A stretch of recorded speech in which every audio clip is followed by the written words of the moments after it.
Ready? Start. The court instructs you that the mere fact that the plaintiff received a fatal injury while working for the defendant does not entitle the plaintiff to recover a verdict in this case. The plaintiff is not entitled to recover a verdict unless she proves by a preponderance of the evidence, and by that is meant a greater weight of the evidence, the following propositions.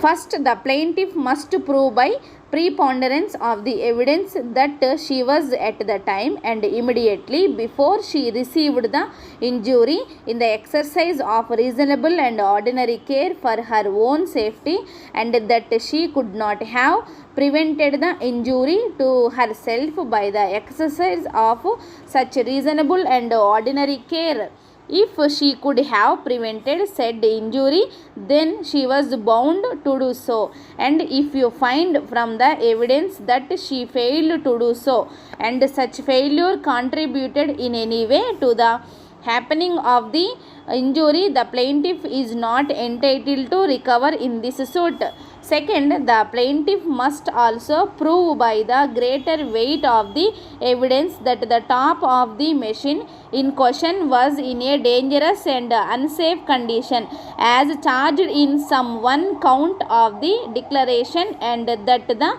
injury was caused by such dangerous and unsafe condition and was not caused by any want of ordinary care on the part of the plaintiff. Third, the plaintiff must also prove by the greater weight of the evidence that Johns did not himself know of such unsafe and dangerous condition, and that he could not have known of it by the exercise of reasonable care. If you find from the evidence in this case that the plaintiff has failed to prove by the greater weight of the evidence all or any of the foreigning propositions containing in this instruction which you have been instructed, she is required to prove by the preponderance of the evidence, then you are instructed that she is not entitled to recover in this suit, and your verdict must be for the defendant.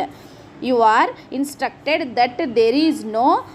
duty upon an employer to warn and instruct an employee as to danger which are open, obvious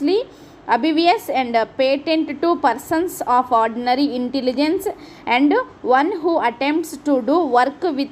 which exposes him to obvious and known dangers assumes the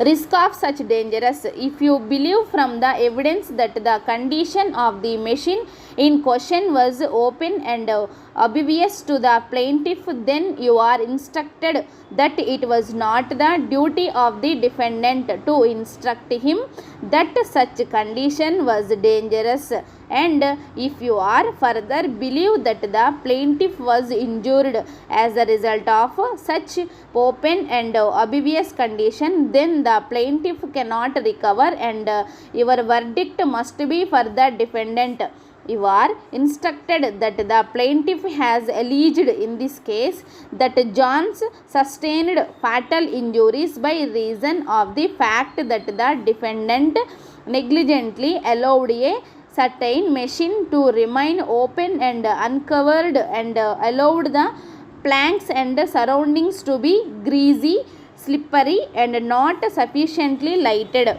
You are instructed that before the plaintiff can recover, he must prove by the greater weight of the evidence. First, that at the time of the accident, the place in question was not a reasonably safe place to do the work being performed by the plaintiff. Second, that Johns did not know that the conditions were dangerous and unsafe.